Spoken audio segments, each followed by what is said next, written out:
Hi, this is Joni Eisenhower, Assistant Director of Health Promotion for the Bauer Center. I am back in my kitchen today to show you how to make crispy chicken, but in a healthy way. So we're gonna get started.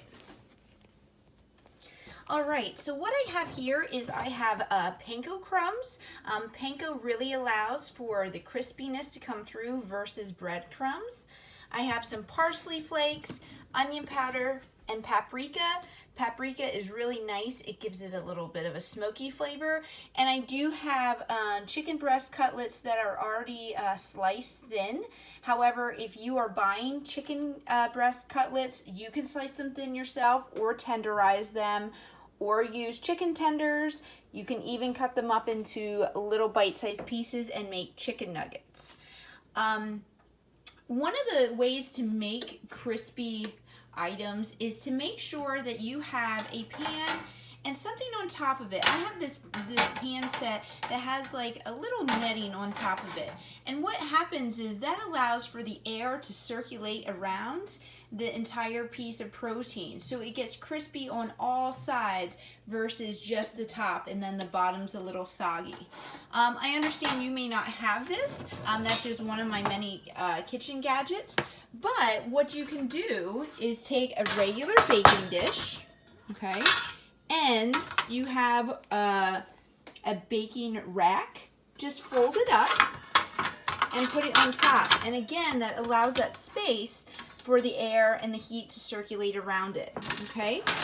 So only use that baking rack for meat. Don't use that again for cookies. Like this set for me is only used for meat as well. Roasting vegetables works really well with that too. So let me get started with showing you how to make the mix, the breading per se, for the crispy chicken. And I'm saying chicken because that's what I'm making today, but you can certainly use a different type of meat. You can use seafood. I've done this breading with shrimp before. You could do it with tofu. I do have the oven preheated to 400 degrees. The cooking times, depending on what protein you're using, are going to be a little bit different. So you're gonna pour about a cup of the panko crumbs into a bowl. And this is really where you get your seasoning. It is seasoned already, but I add a little extra. I add some parsley, and I also add a little parsley on top when it's finished. I'm gonna add some onion powder. And when I talked at the beginning about paprika, this is something that I use more often than I thought I would, but it allows for a little smokiness. I'm gonna do some pepper and just a little bit of salt. And now some of you may have a traditional fried chicken recipe, and although it's delicious, it's not the healthiest. It's also not the easiest to make, especially if you're in a res hall or an apartment building, because it can get smoky, especially if you're not doing it correctly. It can get smoky pretty fast. So it's not the most feasible at all times. It's also not the most healthy. So this is a way to get that same crispy flavor and texture without those added calories and saturated fat. We are not going to drudge this in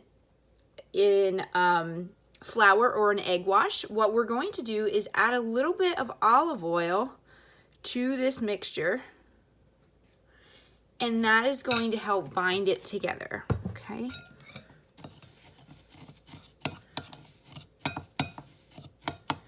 All right, so it's gonna mix up here.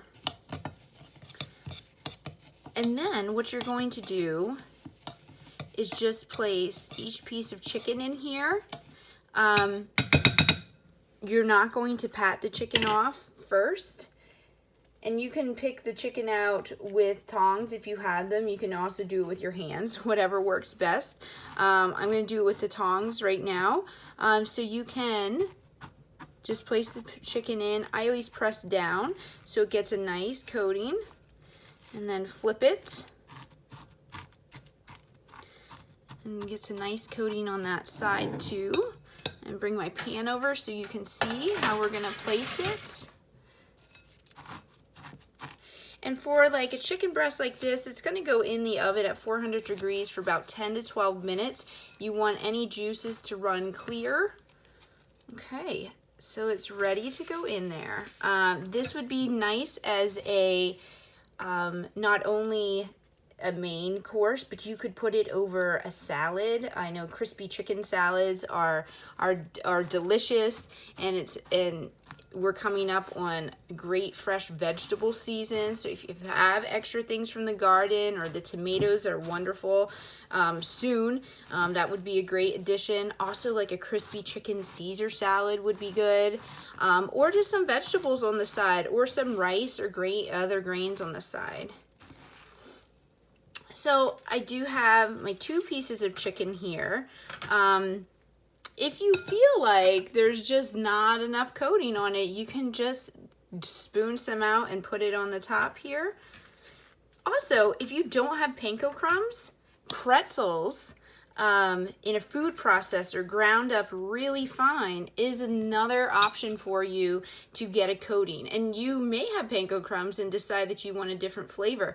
That's another way to get a different flavor. So I'm going to pop these in the oven for about 10 to 12 minutes and head on over to the E-Town store Facebook and Instagram page to see the final product, and the recipe will be below. Thank you. Have a great day.